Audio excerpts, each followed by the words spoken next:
참 우리 민족 동족 상장에 아픔이 있는 그 일로 인해 수백만 명의 사람들이 희생되었던, 그리고 유엔에서는 16개국 나라에서 젊은이들을 이 땅에 보내주셔서 많은 사람들이 이 남의 전쟁에 와서 이 어려움 당한 이 나라를 위해서 피 흘려 싸우다 죽고 희생되었던 그런 것들이 있습니다.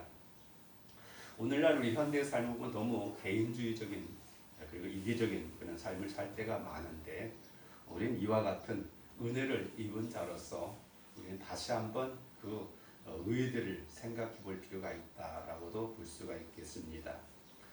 덴마크란 나라는 참 복지가 잘 된 나라죠. 그런데 사실은 그 나라도 굉장히 많은 어려움이 있었습니다. 그 과거에 지금을 뭐라고 독일하고 나라의 전쟁을 해가지고 국토의 약 25%를 잃어버렸습니다. 남부 지역의 비옥한 땅을 다 독일에 빼앗겨 버렸고, 황무지 같은 자갈밭 같은 곳을 남겨진 곳에서 그들은 그 밭을 일궈가면서, 그때 이제 그른드비 목사님이 앞장서 가지고 백성들에게 이런 어려움 속에서 남을 탓하고 원망하고 불평해서는 문제를 해결할 수 없다. 오늘 우리 주어진 곳에 우리가 땀 흘려서 다시 한번 우리가 새롭게 일어나야 된다라고 하는 그런 기치를 들고 힘을 해가지고 지금은 세계에서 가장 그 앞선 그런 복지국가가 되어진 것을 볼 수 있습니다. 그 나라의 하나의 그 중요한 특징이 하나 있습니다. 어떤 연회에 참석하는데 앞서 먼저 출입구 쪽에 보면은 그 검은 빵, 자기들이 과거에 정말 어려울 때 길이나 이런 것을 통해서 만들었던 딱딱하고 씹혀지지도 않는 그 빵하고 맹물을 갖다가 입구에 넣고 맛있는 식사를 먹기 전에 꼭 그것을 지금도 꼭 먹는 그런 의식을 행한다고 합니다. 과거에 우리가 고통스러웠을 때, 아팠을 때, 절망 속에 있을 때를 항상 기억하면서 다시는 그와 같은 것을 되풀이하지 않도록 스스로 마음을 다독이고 새롭게 결심을 굳히는 그런 과정이라고 볼 수 있습니다. 이 전통은 지금 수백 년이 흘렀는데도 계속 이어진다고 말하고 있습니다. 근데 우리는 너무 빠른 그런 변화 속에 살다 보니까 사실 외국 사람들 우리나라 오면 굉장히 당황스러운 것 중에 하나가 뭐냐면, 저 북한이라고 하는 가장 호전적인 나라, 핵무기를 가지고 있고 수많은 미사일을 발사하는 그런 나라, 바로 방사표만 하도 북한에서 서울을 불바다 만들 수 있는 그런 것들이 엄청난 숫자가 포진되어져 있는 이런 현실 속에서 서울 와보면 도대체 그런 기분을 전혀 느낄 수 없다 하면서 놀린다고 합니다. 여기서 뉴스를 보고 그러면은 전방 전쟁이라고 터질 것 같고 뭔가 일이 터질 것 같은 그런 현실 속에 있는데, 와서 보면 전혀 사람들 그런 긴장감 하나도 없습니다. 사실 우리가 생각해 보면은 무슨 대책이 있어서 그런 건 아닌 것 같아요. 물론 우리가 이런 미사일 같은 것을 나름대로 뭐 여러 가지로 방비를 하고 있지만, 그냥 방사포 수천 개가 갖다 때려버리면은 뭐 어떻게 뭐 방법이 없습니다. 그냥 사실은 우리 같이 공격해가지고 죽여봐야, 내가 다치고 나서 때려봐야 뭔 소용이 있어요. 안 싸우면 안 해야 되는데 사실 그런 부분이 있습니다. 어쨌든 우리가 힘을 기르고 대비를 잘해가지고 이 땅에 다시는 전쟁이 나오지 않도록 하는 게 굉장히 중요하죠. 그래서 이스라엘 같은 나라도 보면은 가장 크게 힘쓰는 것이 현실에 대해서 잊지 않고 있고, 그래서 이번에도 얼마 전에도 그 막 팔레스틴과의 이런 전쟁 같은 거 보면요, 수많은 미사일 막 이스라엘 쏜 것을 그들은 도중에 다 차단시켜 버립니다. 그냥 도중에서 공중에 폭발시켜 가지고 목표에 이르지 못하도록 힘쓰고 있는 걸 보게 되는데, 요즘 우리나라 군인들 보면 참 정신 상태가 많이 해이해져 가지고 여러 가지 뭐 성에 관한 문제들이나 이런 것들이 우리들을 언짢게 만들죠. 정말로 다른 것은 몰라도 군에서는 어떤 정신무장이 되어져 있어야 되는데, 그래서 군가에 보면은 부모 형제 나를 믿고 단잠을 이룬다라고 하는 그런 군가가 있습니다. 정말로 그 군인들이 우리 전방에서 이런 어려운 때 정말 어려움을 극복하고 적을 막아서 있기에 우리가 안심하고 생활에 정사하고 있는데, 근데 그들이 믿을 수 없는 존재가 된다고 한다면 이건 진짜로 위기가 아닌가라는 생각을 가져보면서 우리 또한 이와 같은 우리 현실을 인식하고 항상 나라를 위해서 우리도 같이 마음을 쏟고 도울 수 있는 것이 무엇인가를 생각하는 것, 이 굉장히 굉장히 중요한 일이 아닐까라는 생각을 잠깐 가져볼 수 있습니다. 아멘. 우리 인생은요, 삶에는 리듬이 있습니다. 음악에만 리듬이 있는 것이 아니라 삶에도 이런 리듬이 있어가지고 굉장히 우리가 업돼가지고 기분이 좋을 때가 있고 또 일이 잘 풀릴 때가 있는가 하면 때로는 다운돼가지고 의욕도 없고 재미도 없고 이렇게 살아서 뭐한가라고 하는 그런 권태스러움도 느낄 수 있는 게 우리 인생사가 아닌가. 뭐 그렇지 않습니까? 요즘 들어서 농사진 사람 걱정 중에 하나가 계속 비가 와가지고 땅을 갈 수 있는 길을 놓쳐가지고 있는 것처럼 이게 우리 마음대로 안 되는 거죠. 우리는 이렇게 우리 생각대로 잘 되었으면 좋겠는데 이게 우리 마음대로 일리가 조정이 안 돼가지고 참 어려움이 많은 걸 보게 됩니다. 근데 사람들이 살다 보면은 때로 우리가 권태기 같은 게 임할 때가 있습니다. 부부와의 관계 속에서도 권태기가 있어가지고 굉장히 가정적으로 위험에 빠질 수도 있고 또는 사회적인 것도 마찬가지라고 볼 수 있습니다. 요즘 더군다나 이 코로나 팬데믹 사태를 통해서 많은 규제가 있지 않았습니까? 뭐 우리나라 사람들이 해외에 나가는 것도 막 굉장히 많은 사람이 나가는데 여행도 못하고 또 지역도 마음대로 다닐 수 없고 심지어는 가족 모임이나 또 친지들 모임도 마음대로 모일 수 없는 이런 입장이다 보니까 굉장히 사람이 스트레스가 쌓이게 되어지고 피곤함이 누적되고 있는 것은 아닌지라는 생각을 갖게 보면서 또 신앙생활도 마찬가지입니다. 어떤 의미에서 오늘날 우리나라 교회도 많은 어떤 그런 침체기 같은 데 빠져 있습니다. 그래서 힘을 잃고 있고 이럴 때 오늘 우리가 극복해야 될 중에 하나가 뭐냐면 오늘은 권태에 대한 극복을 함께 나누기를 원하는데요. 우리가 전에 오랜 시간 동안 리듬에 관한 내용의 말씀을 나누었고 이제는 소망에 관한 말씀을 나눈다고 하는데 소망이란 뭐냐? 저는 주변에 그 농사를 지면서 생각해 보면 때때로 그런 것들이 있어요. 우리 옆에도 복숭아 나무가 있고 또 이런 과일 나무가 있는데 우리가 원하는 그런 과일을 만들기 위해서는 어쩔 수 없이 선택을 해가지고 따줘야 됩니다. 그냥 놔둬가지고 지가 알아서 하겠지만 물건이 안 되잖아요. 상품 가치도 없고 먹을 것도 없게 되어집니다. 그렇기 때문에 떼야 되는데 나름대로 어떤 기준을 세워야 되는데 애매할 때가 있어요. 이게 딱 좋은 것과 나쁜 것이 구별돼 가지고 나쁜 것만 따면은 뭐 쉬운데 이게 아니지 않습니까? 때로 정말로 아까운데 정말로 똑같이 어느 누굴 선택할 수 없는데 선택해가지고 따낼 수밖에 없어요. 그것이 잘못된 것은 아니라 좀 더 나은 것을 위해서. 때때로 우리 인생사 속에서도 보면은요, 내가 뭐 못나서 뭔가 잘못해서 그만이 그런 게 아니라 때때로 어쩔 수 없이 그럴 때가 많이 있는 것을 우리가 보게 되어진다고 볼 수 있습니다. 이 권태가 뭐냐? 권태는 여러 가지로 해석할 수 있겠습니다만은 쉽게 말하면 그냥 어떤 실증을 느끼고 게을러지는 것. 삶에 대해서 의욕을 잃어버리고 방향 감각이나 목표의식을 해가지고 사는 게 귀찮고 힘겹고 그냥 하는 그런 무력감에 빠지는 회의 속에 빠지는 그런 상태가 바로 이 권태가 아닌가라는 생각을 우리가 갖게 되어줄 수 있습니다. 사실 교회도 지금 그렇습니다. 우리 목사님들 모임 가끔씩 이렇게 만나게 되면 참 교회마다 지금 어떻게 뭘 할지를 몰라요. 왜냐하면 그동안 교회 나름대로 프로그램들이 있어가지고 여러 가지 모임도 있고 뭐 하다못해 우리 예배 외에 식탁도 같이 나누고 또는 신방도 하고 또는 바깥 나들이도 하고 뭐 이렇게 좀 하면서 뭔가 이런 교제가 필요한데 지금은 전혀 뭐 이렇게 할 수가 없잖아요. 눈총도 무서울 뿐더러 언제 어떤 일이 날지 모르는 상황 속에서 하다가 뭐 잘못되면 또 교회가 그냥 왕창 욕을 바가지로 먹고 전대문이 막히다 보니까 그냥 눈치만 보고 그냥 지나다 보는데 금방 끝날 줄 알았습니다. 이것이 바로 올해도 어쩌면 내년이야 조금 진정될 것 같은 그런 상태인데 그것도 잘 모르겠어요. 지금 영국 같은 경우에 보니까 거기는 백신 접종률 60몇 %가 되는데도 불구하고 매일 확진자가 10,000명 이상이 나오고 있어요. 왜냐하면 어떤 변이가 돼가지고 이런 돌연변이 때문에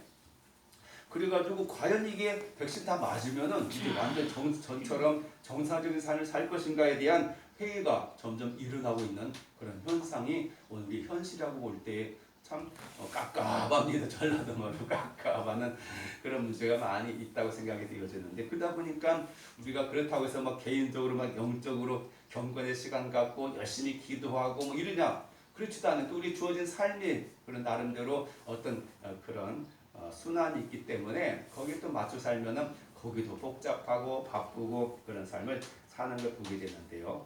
오늘 이 본문에 보면요, 우리가 그 구약성경에 보면 참 유명한 우리 신앙의 선배들이 많습니다. 그 가운데 가장 어떤 활발하고 역동성 있는 사람을 취한다고 한다면 바로 엘리야 선지자.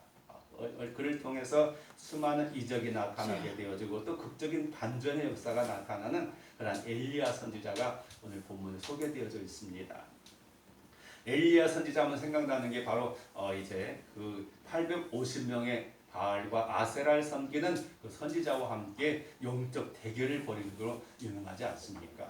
그래서 불로 하나님께서 응답해 주셔서 하나님의 살아계심과 역사하심을 나타내고 그 자리에서 850명의 이 선지자들을 죽임을 통해서 온 천하에 하나님이 어떤 분인가 라고 하는 사실을 알려주는 정말 위대한 훌륭한 엘리야 선지자입니다. 근데 오늘 본문에 보면요, 그런 엘리야 선지자가 바로 18장에 보면은 그런 역사가 남는데 19장에 와서는 전혀 이 사람이 그 사람이 맞나 싶을 정도로 전혀 다른 모습을 오늘 우리에게 보여주고 있습니다.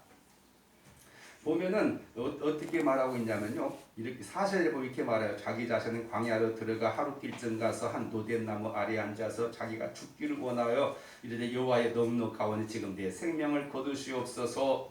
아니 그렇게 죽음을 마다하지 않고 담대히 나갔던 엘리야가 얼마 되지 않았습니다. 지금 이게 뭐 몇 년 되는 것도 아니고 옛날 이야기도 아니고 바로 얼마 전에 일어났던 이야기인데 바로 이와 같이 나 지금 하나님 나 죽여주십시오라고 하는 그런 말을 하는 것을 보면은 참 인생사가 참 그래요. 세옹제 말하는 말이 있는 것처럼 이게 하루 앞을 내다볼 수 없는 게 우리 산신이고 특별히 이런 신앙인의 모습을 통해서 이 우리가 권태나 이런 것들이 침체나 이런 것들이 어느 사람들이 정말 못나서만이 아니고 우리 누구에게나 닥칠 수 있다는 사실들을 우리가 생각해 보면서 정말 소망을 이루기 위해서 이런 것 하나씩 하나씩을 마치 장애물을 건너가는 것처럼 우리가 건너야 된다라고 하는 생각을 갖게 되어진다고 하는 사실이죠.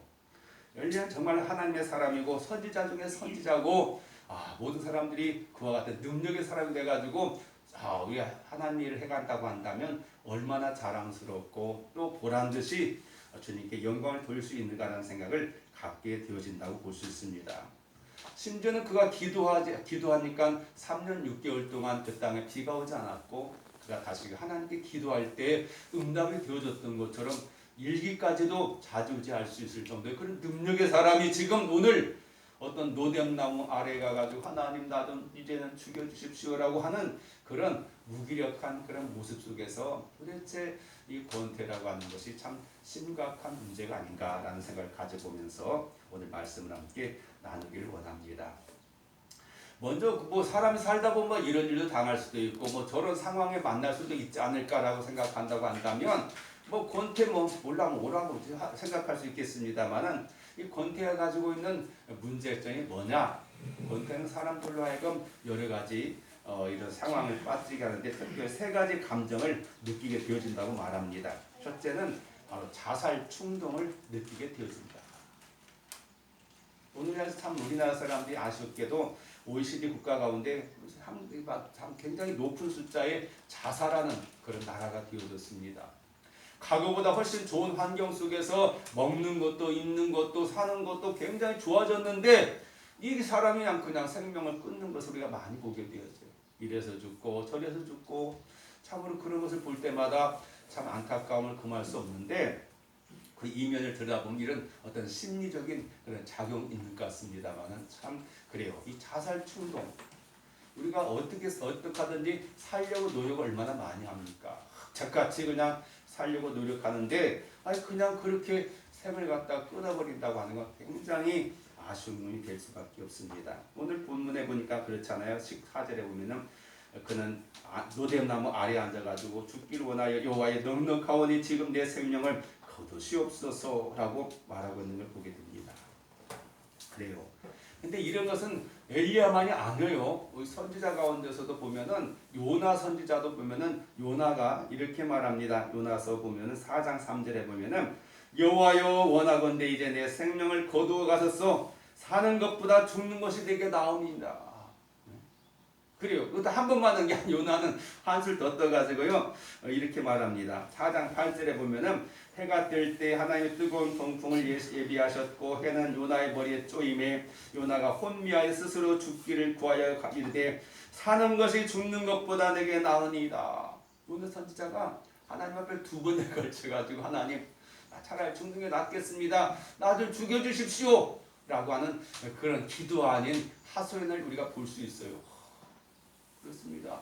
우리가 생각해본 오죽하면 그런 말 할까라는 생각을 우리가 인간적으로 동정심을 가질 수 있겠습니다만은 아니 그런 사람들 믿음으로 살아야 되고 말씀 따라 살아야 될 사람이 지금 뭐 하는 짓인가 생각해 보면은 참 이게 참 쉽게 답이 나오지 않는 그런 마음이 아닌가라는 생각이 듭니다. 어쨌든 바로 이런 우리가 권태에 빠지게 되면 뭐 신앙이고 뭐고 이게 없어요. 그냥 차라리 죽는 게 낫겠습니다라는 생각을 갖게 된다는 거죠. 그 다음 2번째로는요, 이 권태 가져다주는 잘못된 감정은 뭐냐면 무력감에 사로잡힐 수밖에 없게 되어져요. 한때 그런 노래가 있었죠. 케세라세라라는 말이 많이 유행했었어요. 물론 지금은 그런 말 별로 안 썼는데 스페인어로 이제 될 대로 되라는 말에 그러한 의미의 말이라고 볼 수 있어요. 케세라세라, 될 대로 되라. 그냥 몸머리 그냥 다 귀찮고 그냥 상관하지 않겠다라는 거죠. 너는 너대로 나는 나대로 그냥 자기 마음이 가는 대로 흥이 가는 대로 그냥 사는 건 뭐 이것도 괜찮지 않겠는 생각을 갖게 됩니다. 한마디로 말하면 그냥 어떤 무기력감, 어떤 책임감도 어떤 의무감도 이런 것을 그냥 떠나서 그냥 마음이 가는 데 살고자 하는 것이 보게 되는데요. 근데 엘리야 같은 사람은 어떤 사람입니까?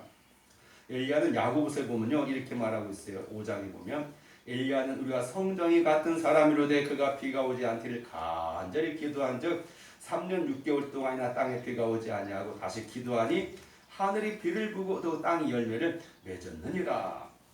이랬던 엘리야가 지금 와가지고는 다 귀찮습니다. 하나님 살아서 뭐합니까? 차라리 죽는 게 낫겠습니다라고 하는 그런 심정에 빠지는 무력감에 빠져버렸어요. 사실 오늘날 많은 사람들이 이런 것에 빠져요. 많은 젊은이들이 정말로 얼마나 열심히 공부합니까? 우리나라 사람들 정말 세계에서 가장 열심히 공부해요. 유치원 때부터 그냥 정말 공부해가지고 그냥 그렇게 대학 졸업하고 그래가지고 사회에 나가서 뭔가 이제 이바지하고 뭔가 자기 뭘 세우려고 하면 벽이 너무 높아요. 장벽이 많아. 그래가지고 그냥 이것도 못하고 저것도 못하고 청년 실업자들이 얼마나 많습니까? 이런 걸 보면은 무력감에 빠질 수밖에 없어가지고 그냥 기껏이야 뭐 이런 거에서 알바 기웃거리야 되고 그냥 혹시 근데 때를 갖다 기다리다 보니까 진짜로 어려움이 많지 않습니까? 뭐 젊은이들만이 아니죠. 많은 사람이 이런 무기력감에 빠질 수 있게 되는 것을 볼 때 참 안타깝게 짝이 없는 걸 보게 되고요. 세 번째 열 권태 가져다주는 악영향은 바로 열등의식에 빠지게 되었죠. 열등의식은 뭡니까? 내가 참 못났다, 난 무능력하다, 나는 어떤 그런 자조적인 그런 생각에 빠지게 되는 것을 우리는 보게 되어져요. 그것을 보면은요, 뭐라고 말하냐면 그는 그렇게 말합니다. 나는 내 조상보다 낫지 못하다라고 말하고 있어요. 4절 하반부 나는 내 조상들보다 낫지 않다. 아니 성경은 한결같이 엘리야는 선지자 중에 선지자고 또 다른 성경 거기 보면은 구약 성경을 대표하는 사람으로 모세 또는 엘리야. 아니 그게 뭐 뽑힌 사람이 엘리야인데 정작 자기 자신은 자기를 뭐라고 생각해요? 난 내 조상들보다 나은 거 없어요. 나는 못났어요. 나는 무기력해요. 나는 아무것도 할 수 없습니다. 이렇게 가지고 오는 걸 우리가 보게 될 때 이 권태는 우리가 분명히 극복해야 될 하나의 그런 사정이다라고 생각해 볼 수 있습니다. 근데 오늘 본문의 말씀을 통해서 가만히 보면은요, 왜 이렇게 엘리야가 그런 권태기에 빠졌고 침체기에 빠졌는가를 우리가 몇 가지를 우리가 살펴볼 수가 있습니다. 사실은요, 앞서서 우리가 계속 보면은 엘리야에 대한 그 분량이 굉장히 많습니다.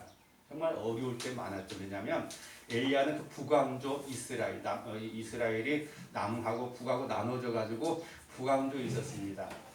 근데 그때 북왕조는 이 남왕조 유다와 따로 놀기 위해서 새로 그렇게 종교를 만들기도 하고 또 이 우상에 숭배가 되고 더군다나 이때는 이세벨이라고 하는 이세벨은요 그 이방 여자의 그 제사장 그 아주 그 딸로서 아주 그 바알 섬기는 그 골수 분자예요. 아세라 섬기는 그 골수 분자가 이스라엘 아합에 부유돼 가지고 이스라엘 전부 다 그냥 바알을 섬기게 만드는데 앞장섰던 사람이 이세벨이에요. 아주 그냥 악독하고 그냥 그의 우상에 꽉 사로잡힌 사람인데 이런 시대에 사다 보니까 참 기독교 우리 말하면 교회 다니는 사람들 다 숨어버리고 거기에 그냥 빌붙어 가지고 사는 사람이 많았던 그런 시기였다고 볼 수 있습니다. 그러다 보니까 엘리야는 참 어려움이 많았어요. 그래서 숨어 살고 심지어는 우리가 잘 아는 것처럼 까마귀가 물을 다 주는 거가 먹여가지고 먹고 살 정도로 정말 궁색한 삶을 살아갈 수밖에 없었던 게 엘리야의 삶이라고 볼 수가 있겠습니다. 그런데 보면은요, 그 열왕기상 17장 9절이나 이래 보면 이렇게 말합니다. 너는 여기를 떠나 동쪽으로 가서 요단 앞 그리시네가에 숨고 그 시냇물을 마시라 이렇게 말하기도 하고요. 계속 보면은 열왕기상 18장 1절 이런 데도 보면은 엘리야는 하나하나 그가 새로운 계획과 행동하는 데 있어서 하나님의 지시를 받고 말씀에 따라 순종했어요. 근데 오늘 본문에 보면은요, 이 본문 가만히 보면은 하나님 말씀이 없어요. 보면은 이렇게 말합니다. 그 3절에 보면은 그가 이 형편을 보고 일어나 자기 생명을 위해 도망하여 하나님 말씀을 쫓아하지 않았어요. 바로 앞에서는 하나님께 기도해가지고 응답받은 사람이 이제는 하나님께 물어보지도 않고 도움을 청하지도 않고 그냥 말씀이 아니라 자기의 판단과 생각대로 했던 걸 보게 되었어요. 이게 우리가 그 어떤 침체기에 빠지게 되는 가장 기본적인 원인이 바로 그거예요. 우리가 삶을 살다 보면 나름대로 사회 경험도 생기게 되어지고 나름대로 어떤 지식도 생기게 되어지고 또 주변 사람들의 도움을 받다 보면은 뭐 하나님께 기도하지 않아도 야, 이런 것 좀 내가 그냥 결정하고 내 마음대로 할 수 있다고 하는 그런 생각이 들 때가 참 많아요. 그래가지고 성공한 사람도 있지만 그러나 중요한 건 영적인 측면에서 볼 때 그것은 굉장히 위험한 생각일 수밖에 없어요. 우리는 하나님과 동행한다고 말하고 있고 임마누엘 하나님이라고 말하고 있어요. 그러니까 실제로 우리 삶 속에서 그분을 그렇게 인정하고 또 시인하고 또 의식하고 그분의 말씀에 귀를 기울이고 사냐면은 솔직히 말하면 그런 부분이 별로 없잖아요. 어떤 위급하거나 정말 내 힘으로 어떻게 감당이 안 될 어떤 뭐 이런 것이 되어질 때 우리 급한 마음으로 하나님께 간절히 간구하게 되지. 그렇지 않으면 대부분의 모든 일들은 내가 그냥 생각하고 내가 마음먹은 대로 또 나에게 이익이 되는 대로 판단하고 할 때가 참 많은 걸 우리가 보게 되었죠.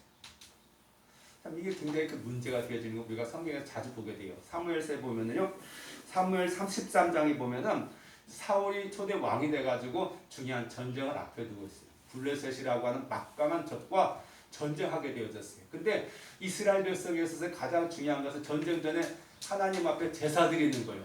그리고 하나님께서 이스라엘 백성에 편들어가지고 승리를 준다라고 하는 그런 믿음이 있었어요. 그래서 이제 제사를 드리려고 준비하고 딱 있어요.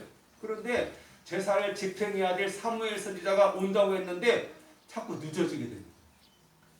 블레셋 사람들은 가까이 오게 되고 있고 이제 어중에 떠중에 모였던 이 이스라엘 사람들은 제사는 안 드리고 가만히 방관만 하고 있으니까 불안했던 사람이 있어가지고 슬슬 밤중 지나고 나면 도망가는 거예요. 빠져나가 버리는 거예요. 이거 있다가 다 죽겠다. 왜냐하면 블레셋과의 싸움 속에서 이스라엘 유리한 건 하나도 없어요. 하나님 빼놓고는 유리한 게 하나도 없어요. 무기도 그렇고 훈련도 그렇고 모든 게 뭐야 신장도 그렇고 전술도 그렇고 내세울 게 아무것도 없어. 그래서 사울의 마음이 얼마나 불안했겠어요. 아니 빨리 와야 되는데 빨리 와서 준비하더라도 그래서 하나님이 도와주셔야지 어쨌든 우리가 그래도 희망을 가질 수 있는데 안 오니까 어떻게 그냥 급한 마음으로 그는 그냥 자기가 제사를 갖다 지내버렸어요.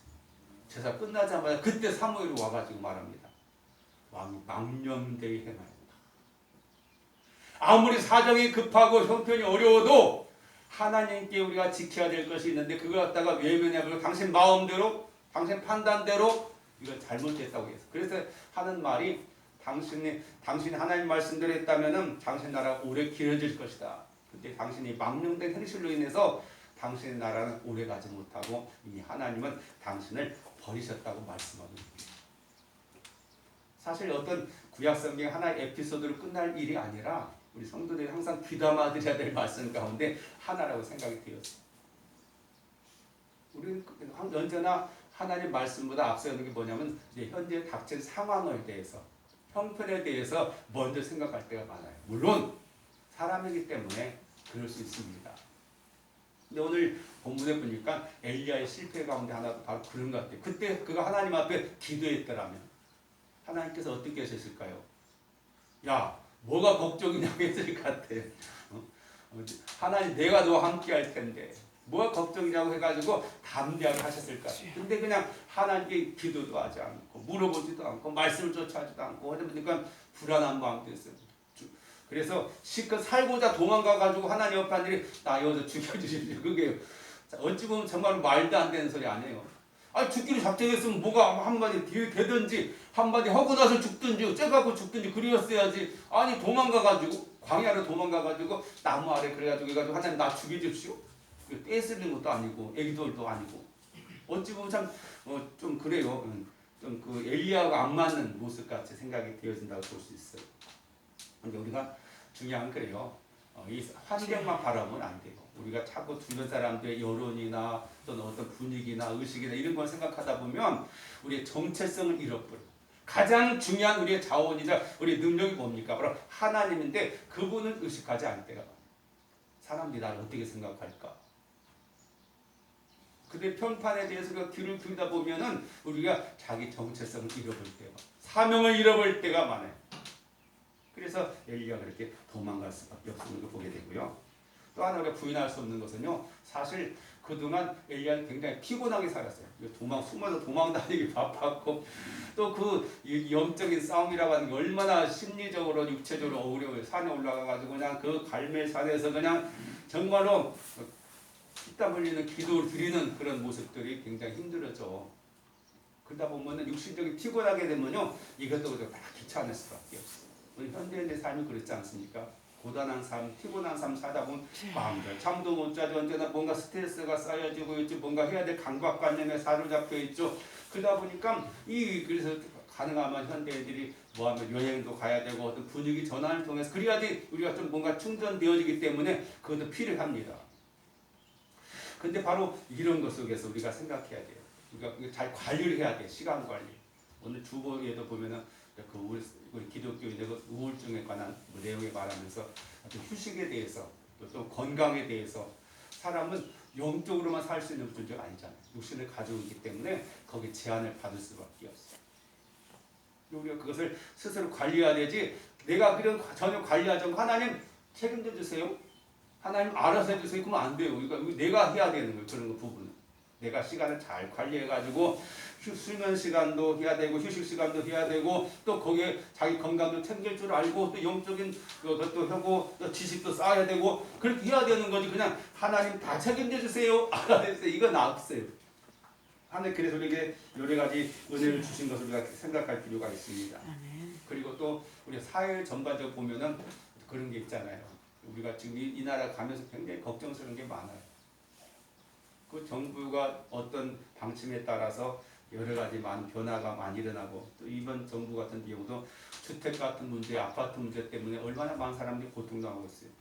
상상이 안 돼요. 그냥 어떻게 그냥 그렇게 막 뛰는지 몰라요. 돈 있는 사람들이 그냥 돈이 갈 데가 없으니까 그냥 안전하고 그냥 편하고 쉽게 벌 수 있는 거로 막 하다 보니까 그렇게 되는데 정작 집이 필요한 사람들 각 쉬는 생활을 갖다 해가지고 할 사람들은 감당이 안 되잖아요. 어떻게 막 그래서 먹고 살기 힘드는데 그냥 비싼 돈들을 어떻게 뭘로 마련해야 돼요?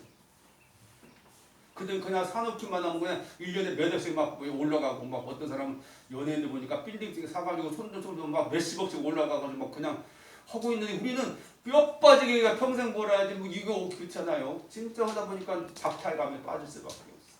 이 사회 현상 속에서. 그러다 보니까 의욕을 잃게 돼요. 뛰어도 안 된다. 왼발 놓고 뛰어도 안 된다. 라는 속에 체념하게 될 때가 많아요. 그러다 보니 그냥 그래 악쓰고 해봤자 별일 뭐가 있냐? 그러다 보니까 사람들이 자꾸 다른 게 빠져들어요. 게임 같은 데 빠지든지 아니면 요즘에 성적인 막 이런 것에 막 빠지든지 막 이런 걸 가지고 인생 자체를 갖다가 어떤 확고한 목표보다 그냥 하루하루 그냥 살다 뭐 그냥 되지라는 그런 속에 빠지는 권태감에 빠지는 걸 보게 돼요. 근데 오늘 성경에서 우리가 알고자 싶은 것은 이런 엘리야의 하나님 어떻게 대하시는가 이게 중요한 거예요. 보면은요 이렇게 말해. 그런 기도 듣고 난 다음에 하나님께서는 바로 5절에 로뎀나무 아래 누워 자더니 천사가 그를 어루만지며 그에게 일어나서 먹어라. 하나님께서는 그런 엘리야를 보시고 천사를 보내셨어요. 잠을 자고 있는 그를 갖다가 천사가 어루만져줬다. 이 어루만져줬다는 말이 두 번에 나와요. 7절에도 보면 또다시 와서 어루만지시며. 어루만진다는 말이 뭡니까? 우리 현대식으로 말하면 그냥 마사지 같은 마사지. 우리나라 사람이 동남아 국가 이런 데 막 중국에 가보면 그 여행 속에 꼭 필수 코스가 있죠. 바로 마사지 코스가 있어요. 마사지. 안마 코스가 있어요. 여행 가면 비행기 타든지 어쨌든 막 걸어다니고 그러면 피곤해. 근데 이 마사지 받으면 몸이 시원해. 뭐 발 마사지 뭐 하게 되면 다 그 가격도 싸고 그러니까 그렇게 한데 오늘 하나님께서는 이런 엘리야의 사정을 아시고 천사를 보내가지고 어루만지셨어요. 하나님의 그 자상함을 볼 수 있어요. 하나님은 어떤 사람이 생각하는 편독한 분이 아니에요. 우리 사정을 외면하신 분이 아니에요. 그를 먼저 어루만져 주셨다.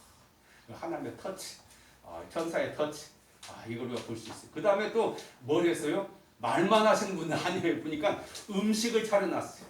이거 보니까요, 6절에 본즉 머리맡에 숯불에 구운 떡과 한 병 물이 있더라. 떡도 그냥 딱딱한 떡이 아니라 숯불에 구워가지고 정말 맛있게 해가지고 엘리야를 갖다가 먹으라고 물하고 같이 빵빵 떡만 먹었다가 못 마르니까 물도 다 준비해가지고 물 마시면서 천천히 꼭꼭 씹어 잘 먹고 천사가 차려준 그런 성찬이에요. 참 그래요. 종류는 얼마 안 되더라도 성경에 보면요 천사가 차려준 음식을 먹은 사람은 누가 있어요? 엘리야밖에 없어요. 다 타져봐도 그런 사람 먹어본 사람이 없어. 아브라함이나 누구나 하나님 차려준 음식을 먹은 사람은 이것밖에 없어. 물론 신약요가 예수님께서 제자들 도망갔던 제자들 갖다가 했던 그 장면 빼놓고는 이 자리밖에 없어. 그래요. 우리가 육신을 가지고 정말로 피곤하고 기진하고 쇠약했던 걸 아시고 어루만져 주시고 음식을 차려서 먹게 하시고 그 다음에 이제 어떻게 해요? 계속 자게 만들어요. 실컷 자게 만들기 그냥 아예 푹 잠이 좋아요. 잠이 굉장히 중요합니다. 사람은 잠을 자야 돼. 그래야지 우리가 다시 재충전이 돼가지고 활력을 얻을 수 있어요. 그래가지고 그 음식을 먹고 마시고 그랬더니 이제 어떻게 됐냐면요. 굉장히 중요한 것 같아요. 8절에 보니까 일어나 먹고 마시고 그 음식물을 힘을 의지하여 40주 40야를 가서 하나님의 산 호렙산에 이뤘다. 음식 얼마나 능력 있는 음식이냐면 40일 갔다가 그냥 끄떡없이 그냥 그놈만 먹고 그냥 갔어도 견딜